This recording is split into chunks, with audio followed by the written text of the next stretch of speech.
Permohonan pra-peradilan dari pemohon dikabulkan. Propam kita turunkan, Irwasum kita turunkan untuk melakukan pendalaman. Benar. Saya juga justru kaget. Ini AIP itu siapa? Bertanya-tanya gitu. Silakanlah Mabes Polri, Kompolnas, atau siapapun bertemu dengan Ibtu Rudiana, berikan penghargaan kepada personil polisi yang satu ini. Berikan rasa hormat kepada Ibtu Rudiana, dan apapun penghargaan yang patut diberikan kepada dia, ya berikanlah. Naikkan pangkatnya secara luar biasa juga boleh. Halo Sobat Kompas TV, berjumpa dengan saya Jocelyn Valencia.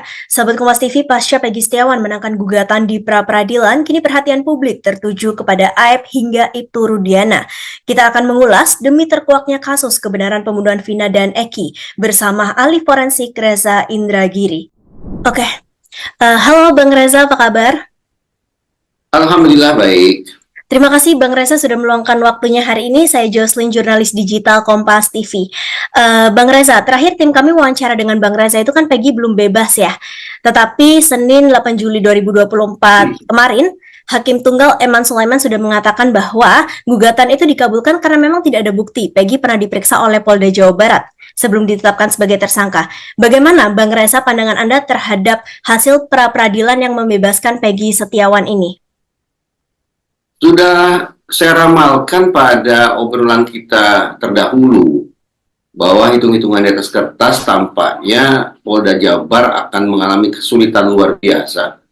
Bahkan ternyata menjadi sebuah kegagalan total untuk meyakinkan hakim bahwa penetapan Peggy Setiawan sebagai tersangka adalah sah adanya. Gagal total. Jadi bukan suatu hal yang mengejutkan. Membahagiakan iya, melegakan iya, tetapi apakah mengejutkan, apakah menggemparkan, apakah membuat saya terperangah, terus terang tidak. Karena tadi saya katakan perhitungan memang menunjukkan Polda Jabar tahun 2024 ini hanya menambah kekacauan, hanya menambah bukti buruknya kinerja mereka dalam penanganan kasus Cirebon.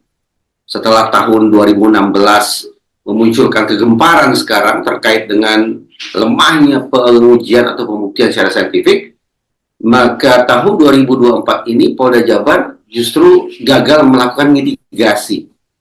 Artinya, situasi pengungkapan kasus Cirebon yang sudah buruk di tahun 2016, tahun 2024 semakin diperburuk lagi dengan adanya upaya Polda Jabar menersangkakan Peggy Setiawan.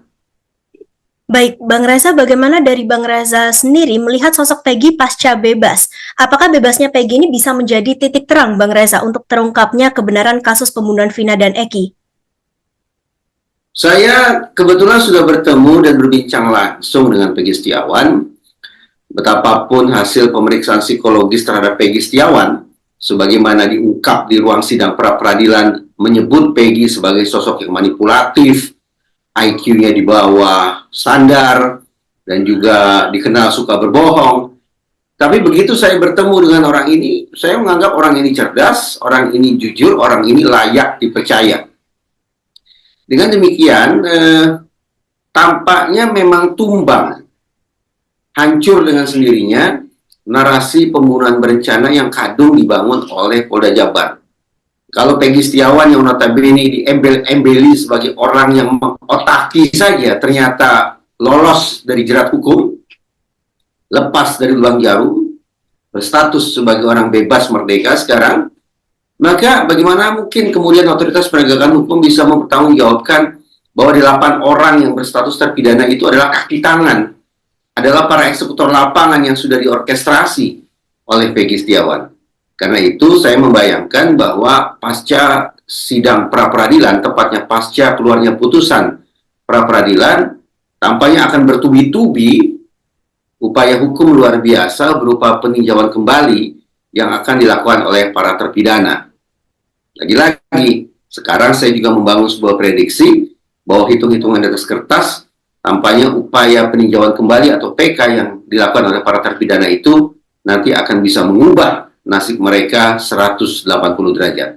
Apalagi seandainya sebagai alat bukti baru atau novum, pihak terpidana melalui penasihat hukum mereka juga menyerahkan bukti-bukti komunikasi elektronik para pihak, baik para terpidana maupun para korban pada malam jahanam di tahun 2016 tersebut. Baik, Bang Reza. pasca Peggy bebas ini, Bang, terdapat bermunculan opini publik yang menyebabkan Peggy ini tersangka, mulai dari dugaan keterangan palsu Aep, Dede, Mel. Bagaimana Bang Reza pendapat Anda soal saksi-saksi kunci yang dalam hitungan beberapa menit setelah Hakim Iman Sulaiman mengetokkan palunya, saya langsung menyampaikan perspektif saya ke teman-teman media bahwa agenda berikutnya yang harus dilakukan oleh otoritas penegakan hukum adalah mencari Aep, bahkan mencari Aep dan Dede plus Sudirman. Walaupun nanti kita bisa diskusikan bahwa Sudirman sepatutnya mendapatkan perlakuan yang berbeda. Kenapa saya sebut nama-nama orang itu sebagai agenda penegakan hukum berikutnya adalah karena perkiraan saya, konstruksi kasus Cirebon 2016 itu dan penangkapan terhadap Peggy Setiawan di tahun 2024 itu dibangun adalah berdasarkan keterangan para tersangka dan keterangan para saksi. Keterangan para tersangka yang hari ini sudah berstatus sebagai terpidana itu saya khawatirkan merupakan keterangan yang diperoleh dengan cara-cara yang intimidatif, cara-cara abusif, cara-cara penuh kekerasan, sehingga interrogator alih-alih mencari keterangan sesuai dengan kenyataan, tapi justru memaksakan para terperiksa, memaksakan para tersangka agar menyampaikan keterangan sebagaimana yang diinginkan oleh para interrogator mereka. Termasuk keterangan berupa munculnya nama sekian banyak DPO. Nah, kerja Polda Jabar tahun 2024 pun saya pikir mengacu pada itu. Mengacu pada daftar DPO yang sekali lagi keluar dari mulut para tersangka yang notabene menyampaikan keterangan mereka karena sudah mendapatkan perlakuan sewenang-wenang, perlakuan kejam selama mereka menjalani interogasi. Itu perkiraan saya. Karena itu, para tersangka dan para saksi yang sudah menyampaikan keterangan mereka, saya nilai memiliki validitas keterangan yang sangat rendah. Tetapi khusus bagi Aep, Dede, dan Sudirman, menurut saya di samping kita anggaplah bahwa mereka sudah memberikan false confession atau keterangan palsu yang mereka sampaikan itu harus dimintai juga pertanggungjawabannya secara pidana. Konsekuensinya, Aep dan Dede harus dicari oleh otoritas penegakan hukum untuk kemudian diproses secara pidana terkait memberikan keterangan palsu. Sudirman boleh jadi juga menyampaikan false confession atau keterangan palsu, boleh jadi. Tetapi, andaikan Sudirman memang melakukan hal itu, perlakuan terhadap Sudirman harus berbeda.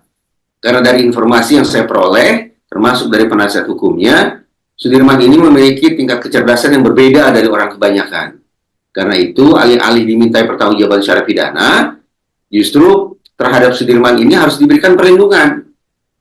Perlindungan yang bisa menetralisasi dia dari berbagai macam pengaruh-pengaruh eksternal yang bisa mengganggu keterangan yang dia berikan.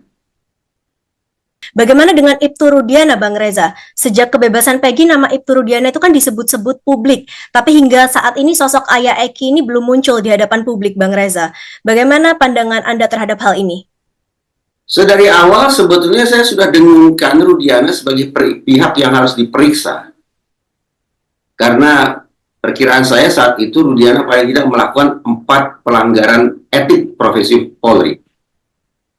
Pelanggaran pertama adalah terkait dengan menyampaikan laporan palsu, menyampaikan keterangan palsu.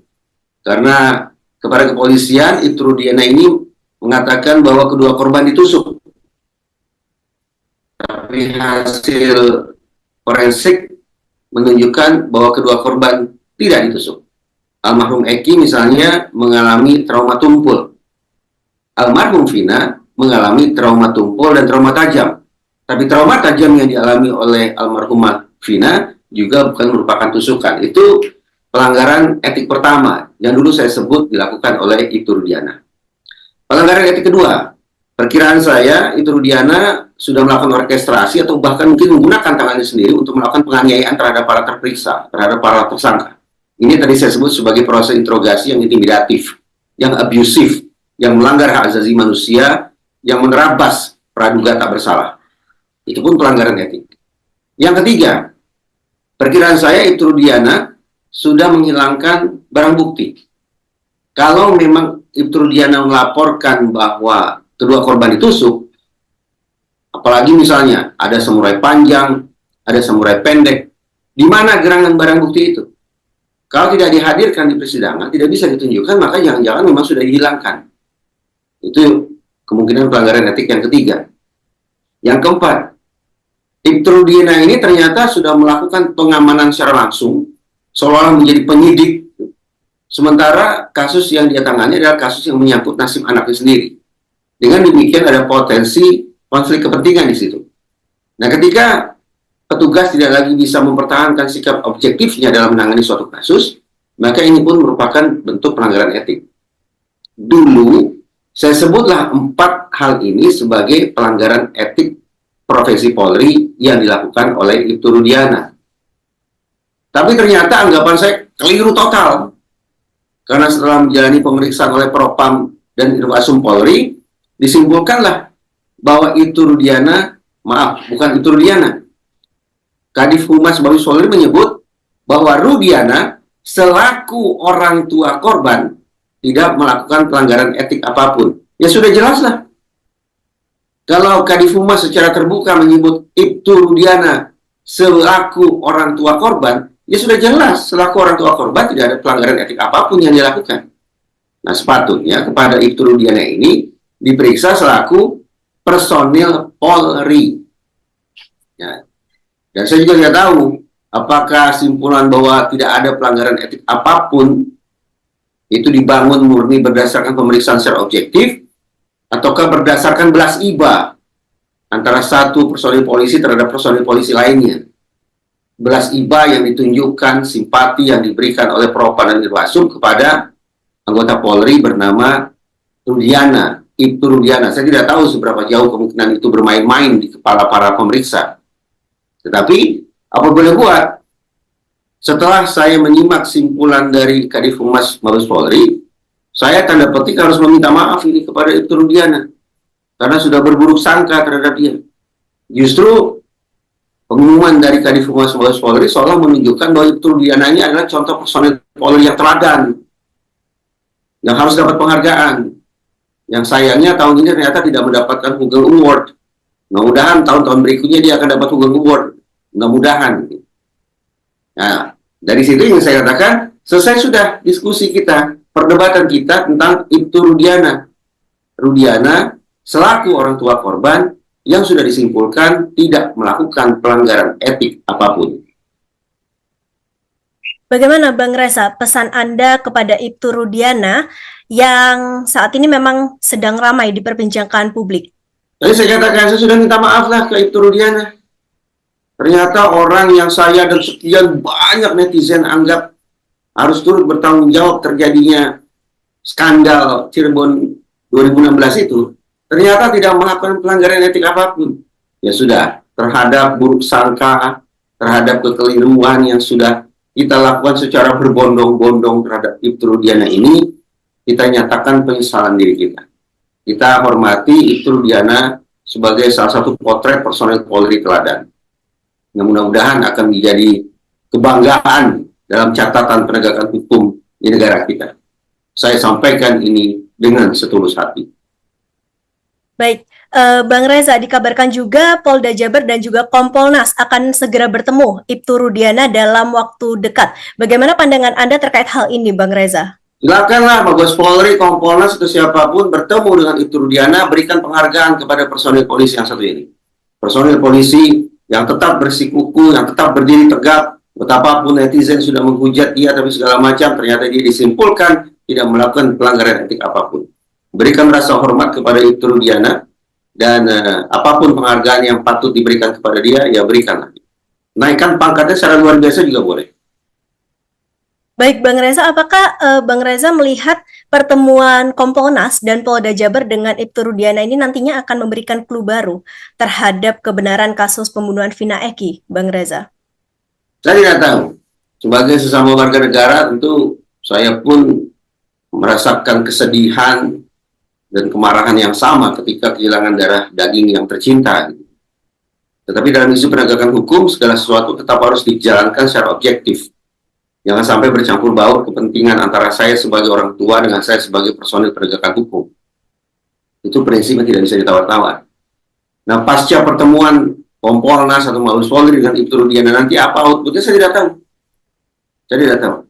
Justru yang saya bayangkan bahwa Kompolnas dan Mabes Polri akan memberikan tepuk tangan riuh karena sudah berkesempatan bertemu dengan seorang personil yang sangat istimewa. Baik, Bang Reza, sebelumnya Bang Reza bilang bahwa harusnya Ibtu Rudiana ini muncul ke publik dan melakukan eksaminasi, begitu ya Bang? Itu bagaimana? Persisnya tidak seperti itu.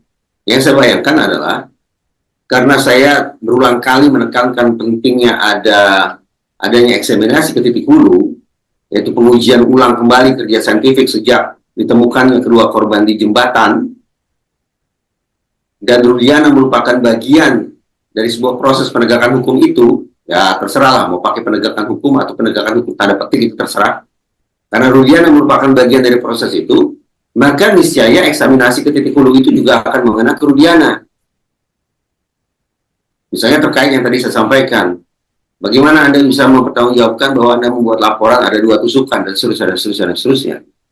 Nah, jadi bukan dalam pengertian meminta dia hadir ke publik, tidak perlu juga. Yang penting adalah eksaminasi ke titik hulu guna mereview kerja saintifik Polda Jabar apakah sudah atau tidak dilakukan. Ketika saya masih bertanya-tanya, ternyata Kapolri sendiri yang menyampaikan testimoni sekaligus otokritik secara terbuka lewat Wakapolri bahwa ternyata kerja saintifik pada tahun 2016 itu diabaikan. Ya terjawab sudah. Berarti memang kerja tahun 2016 Polda Jabar morat-marit, kerja tahun 2024 Polda Jabar semakin menambah buruk kinerja yang morat-marit tersebut. Ini yang saya sebut sebagai kegagalan Polda Jabar pada tahun 2024 dalam melakukan mitigasi terhadap penegakan hukum tahun 2016. Baik, kita beralih kembali, Bang Reza, dari Ibtu Rudiana ke Aep. Bagaimana Bang Reza, dugaan keterangan palsu oleh Aep yang dilaporkan Peradi, bagaimana Anda melihat hal ini? Ya, saya memperkirakan bahwa apa yang disampaikan oleh Aep ini adalah contoh false confession, keterangan palsu. Tinggal lagi pertanyaan susulannya adalah, bagaimana kemudian bisa muncul keterangan palsu itu? Kemungkinannya ada 2, mungkin 3, tapi yang satu kita abaikan saja. Kemungkinannya ada 2. Satu, bahwa keterangan palsu yang disampaikan oleh Aep merupakan istilahnya voluntary false confession, yaitu keterangan palsu, keterangan bohong yang dia sampaikan secara sukarela. Dengan kata lain, ini inisiatif penuh dari dia untuk menyampaikan keterangan yang omong kosong itu. Tapi pertanyaan yang muncul adalah, apa kepentingan Aep membuat keterangan palsu itu? Membuat keterangan palsu yang pada gilirannya membuat 8 orang akhirnya masuk dalam sel, 7 diantaranya berstatus sebagai terpidana seumur hidup. Apa ya kepentingan individu bernama Aep ini? Sepertinya sangat-sangat minim. Tinggal lagi kemungkinan yang kedua. Jangan-jangan keterangan palsu yang disampaikan oleh Aep merupakan bentuk coerced false confession. Keterangan palsu yang diberikan karena adanya tekanan. Baik tekanan berupa iming-iming maupun tekanan berupa intimidasi. Dari siapa? Bisa saja dari pihak eksternal manapun itu. Yang saya paling khawatirkan, kalau tekanan eksternal itu, kalau coercion itu datangnya dari oknum penegakan hukum sendiri. Nah, yang kemudian bisa kita bingkai menjadi situasi, adakah kemungkinan bahwa otoritas penegakan hukum telah melakukan obstruction of justice terhadap kerja dirinya sendiri? Adakah kemungkinan oknum penegakan hukum telah melakukan perintangan penyidikan terhadap kerja yang dilakukan oleh lembaganya sendiri? Nah, ini yang sepatutnya diurai. Masalah obstruction of justice ini kemungkinan-kemungkinannya harus diurai. Tapi izinkan saya untuk skeptis bahwa aspek ini akan diungkap. Kenapa? Tadi saya katakan, Propam dan Irwasum dari Mabes Polri sudah turun langsung ke lapangan pun, simpulannya ya ini tadi, tidak ada pelanggaran etik. Seorang teman yang nyinyir mengatakan begini, oh jangan-jangan Propam dan Irwasum tidak melakukan investigasi, tapi sebatas konfirmasi. Kalau konfirmasi berarti pertanyaannya, apakah Anda menghilangkan barang bukti? Jawabannya tidak. Oh ya tidak, catat tidak. Apakah Anda melakukan intimidasi? Tidak. Oh ya, jawabannya tidak. Apakah Anda mempengaruhi saksi AF? Jawabannya tidak. Oh ya, tidak. Itu namanya konfirmasi. Nah, ada teman yang beranggapan jangan-jangan nih, yang dari Mabes Polri datang ke daerah bukan untuk investigasi, bukan untuk melakukan audit investigasi internal misalnya, tetapi melakukan konfirmasi saja. Pantas kemudian temuannya lempeng saja begitu. Seolah tidak ada persoalan apapun pada kasus Cirebon ini. Dan itu juga yang tampak ketika betapapun Kapolri, lewat Wakapolri sudah mengatakan kerja tahun 2016 itu sangat lemah pada aspek kerja saintifiknya. Tapi hingga hari ini saya belum melihat ada langkah nyata untuk menindaklanjuti otokritik Kapolri itu sendiri. Saya yang notabene warga sipil biasa menyimak pernyataan Kapolri itu laksana sebuah perintah. Tapi ternyata bawahannya Kapolri pun sampai hari ini saya belum melihat itu adanya pergerakan yang nyata dari mereka untuk mereview kerja saintifik di tahun 2016 itu. Apakah kita ingin mengatakan bahwa ini pembangkangan terhadap Kapolri? Ataukah kita ingin mengemas menjadi sebuah narasi di mana Kapolri kehilangan power untuk menggerakkan anak buahnya?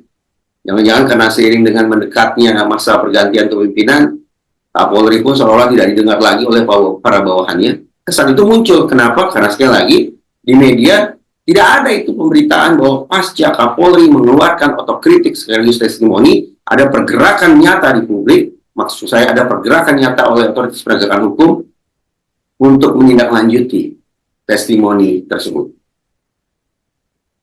Baik, Bang Reza, sebenarnya bagaimana seharusnya polisi ini bisa menguak kasus ini? Tadi saya katakan, eksaminasi ke titik hulu. Di kemudian hari, pendapat saya ini terbenarkan secara tidak langsung. 100% terbenarkan oleh otokritik Kapolri. Jangan cari-cari DPO, tapi review kerja saintifik. Ya silakan tunjukkan saja, ada tidak kerja saintifik itu? Pasca sidang pra-peradilan Peggy Setiawan, saya belum menyimak tuh ada pemberitaan bahwa Polda Jabar atau Mabes Polri melakukan pergerakan untuk mereview kerja saintifik itu. Saya belum melihat itu. Silakan cek media, kalau ada tunjukkan ke saya, supaya saya bisa mengubah perspektif saya terkait dengan keseriusan Polri untuk mengungkap kasus Cirebon 2016 secara terang benderang. Baik. Terang benderang yang saya maksud adalah tuntas, menyeluruh, objektif, transparan.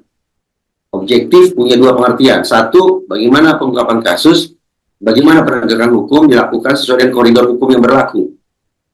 Penghormatan terhadap asasi manusia, pengakuan terhadap praduga tak bersalah, menghindari cara-cara intimidatif dalam melakukan pemeriksaan terhadap para tersangka misalnya. Dan juga objektif dalam pengertian yang kedua, yaitu pengungkapan kasus dilakukan sedisiplin mungkin dengan kaidah-kaidah saintifik. Bang Reza, bagaimana peluang 7 terpidana lain dan Saka Tatal yang mengajukan PK ini menurut Anda? Tadi sudah saya tinjau. Pasca putusan pra-peradilan, perkiraan saya para terpidana akan berbondong-bondong mengajukan peninjauan kembali.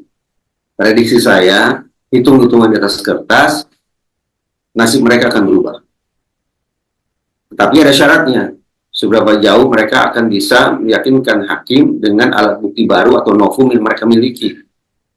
Nah, terkait dengan alat bukti baru atau novum ini, untuk kesekian kalinya di Kompas saya ingin tandaskan satu hal yang mudah-mudahan bisa disimak secara baik oleh para citizen dan netizen. Untuk kemudian bersama-sama kita, dengan cara yang konstruktif, menyemangati Mabes Polri untuk mencari bukti yang satu ini, yang akan saya sebutkan ini. Yaitu bukti komunikasi via gawai para pihak pada malam Jahanam tahun 2016 tersebut. Kenapa bukti komunikasi elektronik sangat penting? Nalar saya mengatakan, narasi kasus Cirebon 2016 ini kan adalah pembunuhan berencana yang dilakukan secara berkelompok. Karena ini merupakan pembunuhan berencana yang dilakukan secara berkelompok, maka pasti para pelaku melakukan komunikasi satu sama lain. Via apa? Kentongan? Ya tidaklah. Telepati? Pasti tidak. Pasti mereka malam itu melakukan komunikasi intens terkait dengan bagaimana merealisasikan rencana untuk membunuh orang itu. Komunikasi via gawai. Karena itu bukanlah gawai para tersangka yang sekarang sudah menjadi terpidana. Ada atau tidak sesungguhnya? Sekali lagi, ada atau tidak sesungguhnya komunikasi bahwa Peggy Setiawan dan 8 orang terpidana lainnya itu berencana mencabut nyawa orang. Ada atau tidak bukti komunikasi itu? Demikian pula terhadap kedua korban. Ada tidak komunikasi via gawai yang mereka lakukan dengan keluarga, dengan teman, dengan siapapun itu, yang mengindikasikan bahwa mereka malam itu berada dalam situasi berbahaya. Ada ancaman yang bisa menghilangkan nyawa mereka. Ada ketakutan yang amat sangat dahsyat. Ada kengerian, ada keinginan untuk menyelamatkan diri, dan seterusnya, dan seterusnya. Ada tidak itu tercermin dalam komunikasi kedua korban? Nah, kalau bukti komunikasi para pihak ini diungkap, perkiraan saya, nasib para terpidana akan berbalik 180 derajat. Dari yang semula berstatus sebagai terpidana seumur hidup, tidak tertutup kemungkinan akan berubah menjadi status manusia bebas merdeka kembali, seperti kita. Dan itu artinya, simpulan kita tentang kasus Cirebon 2016 pun akan banting setir berbalik arah sedemikian tajam. Nah, ini sekali lagi, bukti komunikasi elektronik merupakan novum, merupakan alat bukti baru yang amat sangat krusial, yang akan mengubah status para terpidana, dan boleh jadi akan memunculkan implikasi terhadap nasib para penyidik tahun 2016. Apakah hadirnya Peggy Cianjur ini bisa berpotensi memberikan clue baru juga nantinya, Bang Reza? Saya tidak tahu di mana relevansi Peggy Cianjur itu. Bahkan sesungguhnya, tadi sempat saya katakan, nama-nama para DPO, termasuk Peggy, terserah Peggy yang mana itu, ada atau tidak sesungguhnya. Perkiraan saya nama-nama para DPO itu munculnya dari keterangan para saksi dan para tersangka. Para tersangka yang notabene diperiksa dengan cara-cara kekerasan. Datang keterangan dari para saksi yang saya tidak tahu apa sesungguhnya kepentingannya. Karena itu, munculnya 3 nama para DPO, termasuk Peggy. Sekali lagi, Peggy yang manapun itu, ada atau tidak sesungguhnya Peggy itu, adalah merupakan potret tentang keterangan dari para saksi, keterangan dari para tersangka yang validitasnya sangat-sangat rendah. Inilah alasan mengapa saya berulang kali tandaskan Polri harus bergeser dari pengungkapan kasus yang terlalu mengandalkan pada mencari keterangan, digeser ke pencarian bukti saintifik. Itu pandangan saya secara umum dan juga relevan pada kasus Cirebon ini. Baik, Bang Reza. Untuk pertanyaan yang terakhir, seberapa optimis Bang Reza kasus Vina ini akan terpecahkan? Pada dasarnya saya optimis, karena perkiraan saya nih, endusan saya, bukti komunikasi elektronik yang tadi saya sebut itu, ada itu di satu tempat. Rinci sekali. Siapa, berkomunikasi dengan siapa, tentang apa, pada jam berapa, pada menit keberapa, pada detik keberapa, itu rinci sekali daftarnya. Jadi perkiraan saya, bukti forensik satu ini sudah ada. Tapi entah kenapa terkesan masih ada pihak yang mencoba untuk menyembunyikan bukti ini. Nah, pihak yang terkesan menyembunyikan bukti yang satu ini, ya siapa lagi kalau bukan pihak yang memang ingin menyelamatkan mukanya. Pihak yang tidak ingin secara fair mengatakan bahwa nasib para terpidana itu adalah nasib yang apes, yang salah, yang harus dikoreksi. Tapi silakan diinvestigasi oleh pihak kepolisian untuk mencari di mana gerangan bukti komunikasi elektronik itu yang sepertinya sengaja diselipkan dalam salah satu laci di ruang kerja Nun jauh di sana itu. Perkiraan saya ada. Perkiraan saya ada. Tinggal dicari di mana keberadaan.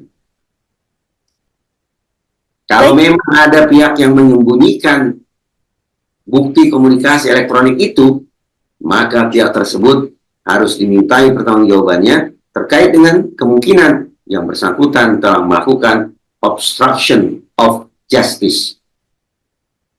Pidana sanksi. Plus, kalau pihak tersebut merupakan bagian dari sebuah institusi maka pihak tersebut juga harus mendapatkan sanksi etik dari lembaga tempatnya bekerja. Baik, tapi bagaimana Bang Reza? Jika pihak-pihak tadi ternyata memang bekerja sama begitu, jadi dari mana kita bisa melihat bahwa memang bukti ini disembunyikan oleh satu pihak ini gitu? Nah, benar kan berarti kalau terindikasi bahwa pihak-pihak tersebut bekerja sama, seolah melakukan obstruction of justice secara berjamaah, maka benar kita tidak bisa menyikapi ini sebagai masalah individu per individu. Tidak tepat lagi kita menggunakan istilah oknum, tidak. Karena ternyata kekacauan ini merupakan akibat dari sebuah kekacauan yang sifatnya sistemik. Mulai dari kerja lapangan yang tidak betul. Intinya beginilah. Kerja sistemik yang kacau balau ini yang sejak awal juga saya katakan sebagai tanda-tanda bahwa penegakan hukum atas kasus Cirebon ini tidak prosedural, tidak proporsional, tidak profesional. Itu dia. Bahkan mungkin juga tambahin, tidak legal, jangan-jangan. Gitu. Satu hal. Dari perjumpaan saya dengan Peggy Setiawan, ada sejumlah nama personil Polri, terutama nama personil Polri Jabar yang justru saya angkat topi. Termasuk misalnya, kalau saya tidak salah, Kompol Agus. Nama lengkapnya saya lupa. Kompol Agus inilah yang oleh Peggy Setiawan disebut sebagai wadir tahti di Polda Jabar. Sepertinya jabatannya bukan wadir, tapi bisa dicarilah. Ini saya ucapkan secara eksplisit untuk menunjukkan bahwa personil penegakan hukum yang kerjanya ngawur, bahkan yang menjahati masyarakat, harus dihukum.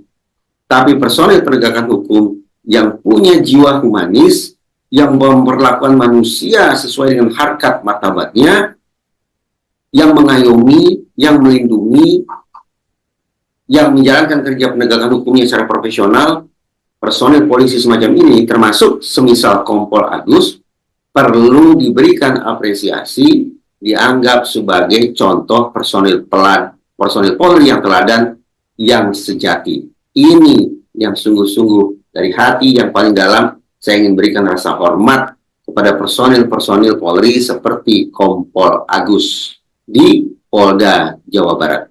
Semoga beliau menyimak pernyataan saya ini, dan semoga Pak Kapolri juga menyimak untuk tahu persis bahwa betapapun tidak mendapatkan Google Award, tapi ada orang nun jauh di dalam ruang tahanan sana yang berseragam tribrata dengan tindak tanduk yang sangat membanggakan hati saya.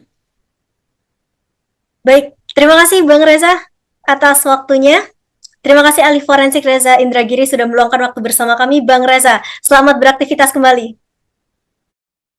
Baik, sahabat Kompas TV, tadi kita sudah menyimak bersama bagaimana analisis ahli forensik Reza Indragiri mengenai aib hingga Ibtu Rudiana pasca kebebasan Peggy Setiawan. Kita doakan bersama agar kasus pembunuhan Vina dan Eki dapat terkuak kebenarannya dengan baik. Sahabat Kompas TV, jangan lupa untuk share, like, komen, dan juga subscribe YouTube channel Kompas TV untuk informasi terupdate lainnya. Akhir kata saya Jocelyn Valencia pamit, terima kasih dan sampai jumpa.